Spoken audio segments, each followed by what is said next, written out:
Hello, Leo, Sun, Moon, Rising, and Venus signs. Kamusta kayo? Sana po nasa mabuti kayong kalagayan. Welcome back po sa Star Tarot. Kung bago kayo dito, welcome din kayo. Thank you sa inyong support. I truly appreciate it. God bless you all. Leo, paunang mensahe po ninyo ay Queen of Swords. Ayan, so parang meron kayong tinitignan, no? Baka meron kayong pinaplano and siguro ini-envision na ninyo sa ngayon kung what exactly it is, no? Meron din siguro kayong mga information na paparating, may mga balita, may mga impormasyon na nadadating dito, and maybe that is what also you are expecting, no? So what else? We have Two of Pentacles, and so this is multitasking, no? Multitasking, this is juggling, no, two things or more situations or opportunities.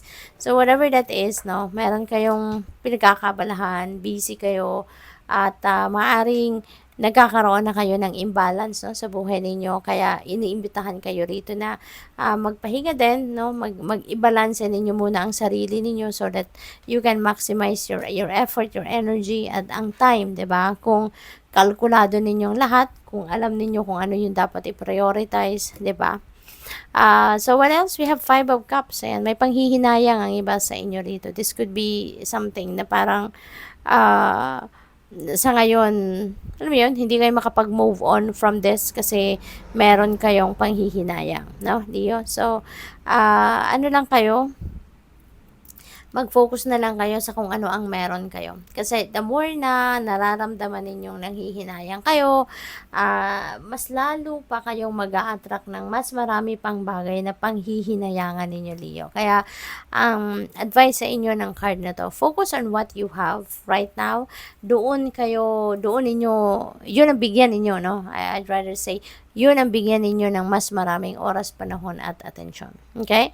Kasi, kung ano yung wala na, or kung ano man ang hindi dumating, ano man ang hindi nag-come to fruition, wala na kayong magagawa doon. 'Di ba? It's beyond your control, kaya mas magandang focus kayo sa kung ano ang meron kayo.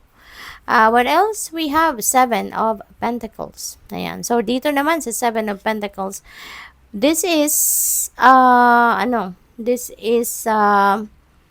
this is something na yung parang meron na kayong effort na binuhos dyan, ginawa na ninyo ang lahat, sa tingin ninyo, na-exhaust nyo na lahat ng kailangan ninyong ibigay dyan, pero hanggang ngayon, no, parang naghihintay pa rin kayo. So, parang pakiramdam ninyo, kahit ba dadating pa ba?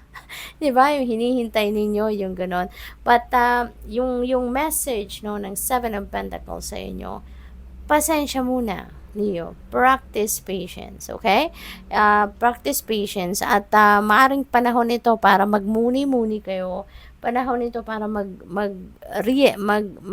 nilay-nilay kayo, mag-reflect kayo, because who knows, baka may hinakakaligtaan pa kayo. Baka meron pa kayong kailangan gawin, no, na hindi ninyo nagawa, no, para makuha nyo na, para mabuo na yung puzzle ninyo. At kapag nabuo na yung puzzle ninyo, then of course, makikita mo na yung resulta, 'di ba, ng inyong ginagawa. Kaya, maaaring yun ang kailangan muna ninyong gawin sa ngayon. Instead of parang feeling ninyo, napapagod na kayo, nagsasawa na kayo, baka naiinis na kayo, kasi, hindi pa dumadating kung ano man ang ine-expect ninyo. So, instead of focusing on those negative energies, lean in towards what is positive. Doon kayo sa mas positibong, aspeto ng inyong sitwasyon. Okay? Para nang sa gayon, mas mapabilis, 'di ba? Ang pagdating ng kung ano man ang inyong hinihintay when you are thinking positive, when you are feeling positive. Okay? Kasi ang promise ng Seven of Pentacles, no? Kung ano man ang ine-expect ninyo, it will come. No? It will come. Dadating yon. Pero, kailangan mo munang maghintay. You need to practice patience. Kasi, hindi pa ready. No? Hindi pa ready ang universe para ibigay sa iyo yan. We have Three of Swords. Ayan. So, siguro, ito na yung pakiramdam ninyo ngayon, Leo. No? Baka feeling ninyo nasasaktan na kayo. This could be related to this Five of Cups. Baka kung ano yung pinanghihinayangan ninyo, hanggang sa ngayon, baka nasasaktan pa rin kayo. Baka hindi ninyo ito, hindi siguro ninyo ito inaasahan na mauuwi sa ganito kabigat na sitwasyon, ano? Kasi baka nagkaroon kayo rito ng, alam mo yun, sobrang sakit, sobrang nagdulot siguro, siguro na-frustrate kayo dito, no? Maybe you have lost someone dito, or you have lost a massive opportunity siguro, no? Kaya sobrang sama ng loob ninyo, sobrang sakit ng kalooban ninyo, nahirap kayong i-overcome ito. So, maybe, no, for some of you, no, kasi hindi ito magre-resonate sa lahat. This is a general reading. So, hindi lahat na mensahe dito magre-resonate po sa inyo, no? So, kaya kung ano lang yung sasakto sa inyong sitwasyon, yun lang po ang kukunin ninyo. Okay? But in this specific message dito, this is just for a few of you. So, yun, it's either tao yung nawala sa inyo, no? Or baka this is an opportunity, no? A great opportunity sana, pero na-miss ninyo. So, maaaring ganun. Kaya sobrang lalim, no, ng sakit na naidulot nito sa inyo. At baka paikot-ikot, no? Paikot-ikot sa isip ninyo, sa puso ninyo, kung ano nangyari, kasi sobrang panghihinayang ninyo.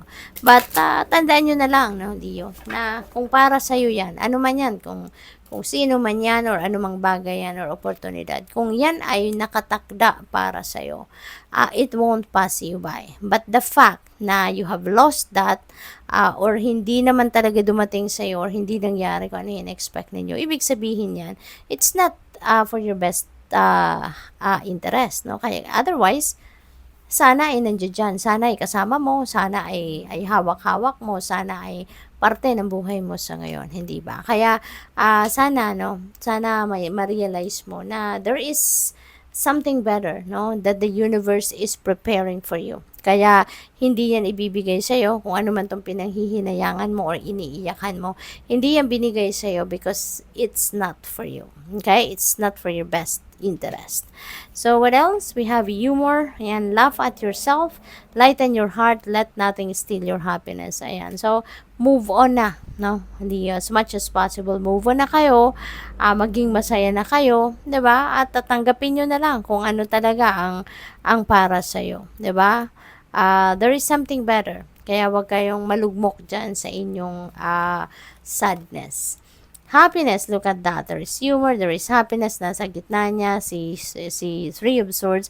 So, I am optimistic, no? With these two energies, optimistic ako na malalagpasan mo to, no? You'll be able to realize, no, the things that you need to realize para makapag-move on kayo from this situation. So, immense delight can be found in the smallest of things. Cultivate flattering moments of joy. Okay? So, ayun, just be in the here and now. Be present, no, dito sa present moment ninyo. Kung ano nangyayari sa ngayon, no, i-ano ninyo yan, i-feel ninyo, i-cultivate ninyo, at matuto kayong mag-appreciate ng kung ano man ang mga nangyayari, no, nag-unfold sa buhay ninyo, ano man ang mga bagay-bagay na dumadating, mga blessings, maliit man o malaki, bongga man o simple, no? So, matuto tayong mag-appreciate niyan. So, what else? Tignan natin kung ano pa ang mga messages. For Leo, we have Journey by Moonlight. So, believe in magic. Okay, believe in magic. So, it's about time na matuto din kayong mag-appreciate, no, ng mga, tawag dito, ng mga magical moments. Kasi, may mga bagay, di ba, na nangyayari sa buhay natin na hindi natin planado. Pero, nangyayari, nagdudulot sa atin ng saya, yung gano'n. So, those are magical moments, no, na maaring mga ganyan din na mangyari sa ngayon. Mga hindi ninyo ine-expect, hindi yan ang hinihingi ninyo, pero since yan ang makakabuti sa'yo, yan ang makakapagpasaya sa'yo, so yan ang para sa'yo talaga, kaya yan ang binibigay sa'yo ng universe. So, what else? We have traveling lightly. Simplify your life, okay? Lighten your load, kasi ang bigat-bigat ng bit-bit minyo dyan, tapos ang mensahe sa inyo, traveling lightly.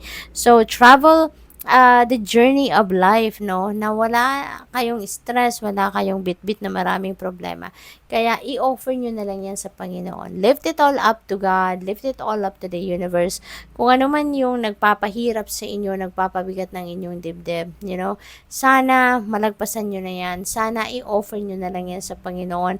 Because when you do surrender, no, to the natural ebb and flow of life, when you do surrender to God, makakaasa ka, no, na sa paglipas ng araw, sa paglipas ng mga oras, kahit may problema ka, magaan ang inyong pakiramdam at tutulungan ka ng universe na padalahan ka ng support, padalahan ka ng mga taong makakatulong sa iyo na masolusyonan ang inyong problema. Okay? So, be optimistic and be positive. Alright? Para nang sa kayo, mga positibong pangyayari ang dumating sa buhay ninyo.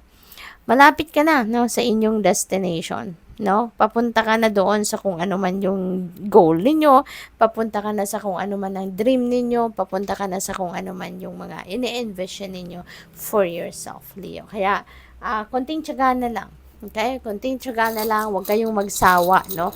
Na magpatuloy sa inyong journey kasi kailangan talaga natin pagtrabahuan ang lahat, wala namang instant. Kaya magdasal din kayo lagi para nandiyan dyan lagi ang Panginoon at ang mga the rest of your spirit team. So we have a small butterfly or parang moth ito, no? Moth. Yeah, that looks like moth. So yung moth na to, this represents change, no? That represents change. So, siguro meron kayong, yung parang hindi naman gaano kalakihan, hindi massive, no? Na pagbabago ang maaring gagawin ninyo rito. So, maaring sa emotional ninyong aspeto yan, o maaring sa physical aspect, no? So, yung konting, yung parang magsisimula ka muna sa maliit, kumbaga, no? Pagbabago. And you will see, no? You will see from there kung ano pa ang pwede ninyong gawin or kung gusto pa ninyong mas baguhin pa ang iba namang parte ng buhay ninyo. So, good luck. Thank you for watching. Love and light. Namaste.